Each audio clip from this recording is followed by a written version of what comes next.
O dólar começou a semana em queda e despencou mais de 1% nessa segunda-feira, terminando o dia cotado a R$ 5,41. Apesar da variação negativa de hoje, a moeda americana ainda acumula uma alta de 11,52% neste ano. Já o Ibovespa, como a gente já mencionou mais cedo, disparou 1,36% e chegou ao maior nível de fechamento da história, 135.777 pontos. A ação que mais subiu nesta segunda-feira foi justamente a da Petz, com uma alta de 23,87%, terminando o dia cotada a R$ 4,67. Na sequência, a Marfrig avançou 13,19%, terminando o pregão cotado a R$ 14,59. Do outro lado, a WEG caiu 2,74%, alcançando então o valor de R$ 51,79. A PetroRio recuou 2,66% e terminou a sessão de hoje cotada a R$ 47,89. E ainda sobre essa marca histórica do Ibovespa, o especialista e sócio da Valor Investimentos, Davi Leles, explicou que a alta no principal índice da B3, a Bolsa de Valores brasileira, é influenciada por um otimismo internacional. Hoje foi mais um dia de alta do Ibovespa. A alta de hoje, assim como a alta dos últimos dias, reflete um otimismo que tem se espalhado pelos mercados. Nós tínhamos mercados com muito medo da recessão nos Estados Unidos, de que os conflitos globais se escalassem, se tornassem mais sérios, e também o medo de alta de juros nos Estados Unidos. Esse medo ele vem se dissipando ao longo dos últimos dias e o otimismo lá fora tem contaminado aqui dentro também o nosso Ibovespa. O mercado geralmente se compromete com as expectativas e se comporta como um pêndulo que varia entre o otimismo exagerado e o pessimismo exacerbado. Nós estamos exatamente na transição entre o pessimismo e o otimismo. E assim nós vemos as bolsas se recuperando. Quem vai falar mais sobre cenário econômico aqui no Brasil é o economista e professor da Faculdade do Comércio, Denis Medina. Professor, uma boa noite. A gente viu justamente o Medina falando sobre o cenário internacional. Eu queria ouvir de você, Medina, sobre o cenário nacional. Também ajudou para esse boom da Bolsa nessa segunda-feira? O que aconteceu aqui dentro que também pode ter influenciado positivamente o mercado? Olá, boa noite, Gustavo. Boa noite, Renata. Aqui, internamente, alguns dados são importantes, como, por exemplo, os dados que foram divulgados na semana passada do IBC-BR, que é uma prévia da evolução do PIB, né? Então, isso está mostrando que a nossa economia está crescendo a passos largos, está crescendo fortemente. Então, por esse lado, a gente se tornou um porto seguro para a atração de investimentos e não tem como não falar do exterior, né?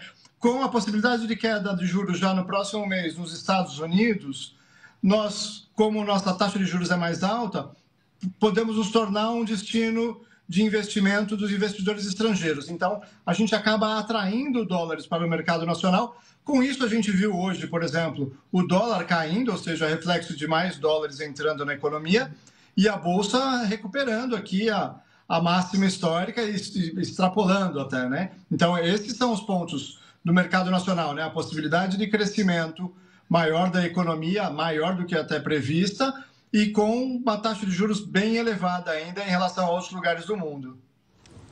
Denis, então a gente pode concluir que esse é um bom momento para o investidor? Que pontos ali ele deve ter atenção? Esse é um bom momento para o investidor. A gente sempre precisa ter atenção em reflexos externos, né? Então, a economia brasileira vai bem, mas há um porém, né? A gente precisa dizer que os números positivos do IBC-BR são muito baseados em consumo. Ou seja, consumo é muito mais sutil, né? Hoje eu tenho dinheiro, eu consumo. Se amanhã tiver qualquer solavanco na economia e as pessoas perderem a renda, esse consumo diminui. O que a gente precisa buscar é crescer investimentos, né? E isso sim é uma visão de longo prazo. Então, o investidor precisa olhar para essas questões, né? Se a gente está efetivamente crescendo somente em consumo ou se a gente está crescendo também em investimentos. Isso são pontos de atenção importantes. Denise, e para quem não é investidor, mas se depara hoje com os principais jornais, justamente levantando a bola, falando que a gente chegou à máxima histórica, 136 mil pontos, é um bom momento para entrar em investimentos? Quem nunca foi de comprar ações, de investir em ações, qual a atenção que ele deve tomar e é o momento para entrar mesmo ou não? Para entrar é um momento de atenção, né? A gente sempre fala que o importante é comprar na baixa e vender na alta. Se a gente está na máxima, talvez seja o momento de vender. Agora, a gente nunca sabe quando é a máxima. Essa é a grande questão. Então, para quem não investiu e quer vir buscar investimentos, a renda fixa hoje tem um pagamento de juros muito bom, né? Tanto que foi o que eu disse anteriormente, que a gente está atraindo investidores internacionais por conta da nossa elevada taxa de juros. Então, para quem está querendo pisar no mercado de ações, talvez vai um pezinho de cada vez, devagar, mantém seus investimentos na renda fixa, mas pode testar, por que não, a renda variável, o investimento em ações. Mas também precisa olhar quais ações, né? Você citou um pouco antes que algumas ações hoje tiveram elevação acima de 10%, PETs mais de 20%. Então, existem momentos e momentos, né? O mercado como um todo está extrapolando a máxima, mas existem ações que estão mais baratas e com possibilidade de crescer. Uma coisa que eu gostaria de chamar a atenção também é que, apesar de estarmos na máxima em reais, quando olhamos esse número em dólares, a gente ainda está bem longe. Nós tivemos a Bolsa valorizada em dólares muito mais no passado. Então, isso mostra, inclusive, que há a possibilidade de atrairmos investidores internacionais por conta dessa defasagem quando ele olha o valor da Bolsa em dólares. Então, para o investidor é sempre ir devagarzinho, tateando o mercado, mas existem boas oportunidades ainda, sem dúvida. Denise, o Boletim Focus hoje subiu a previsão de inflação de 2024 para 4,22%. O que acontece? Quais são os fatores responsáveis que estão levando a essa alta, se a gente levar em conta aí que já é a quinta alta seguida da inflação? Exato, esse é um dos pontos de atenção, porque exatamente o mercado, né, os analistas que contribuem com o Boletim Focus têm previsto que a inflação tende a subir ainda. Então, o que tem provocado isso, um dos motivos é a alta no consumo. As pessoas... Estamos nos menores níveis de desemprego, ou seja, mais pessoas com emprego e renda.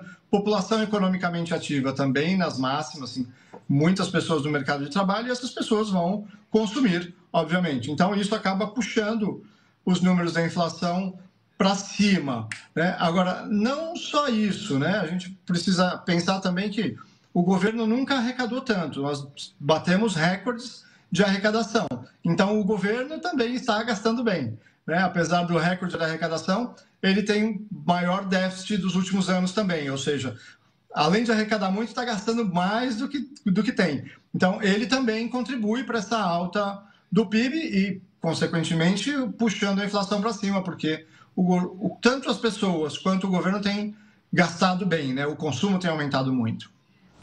Tá certo, professor. Obrigado pela participação aqui conosco, analisando então essa movimentação do mercado e essa euforia. A gente volta a se falar em uma próxima ocasião. Obrigado, professor. Obrigado, uma boa noite a todos. Boa noite.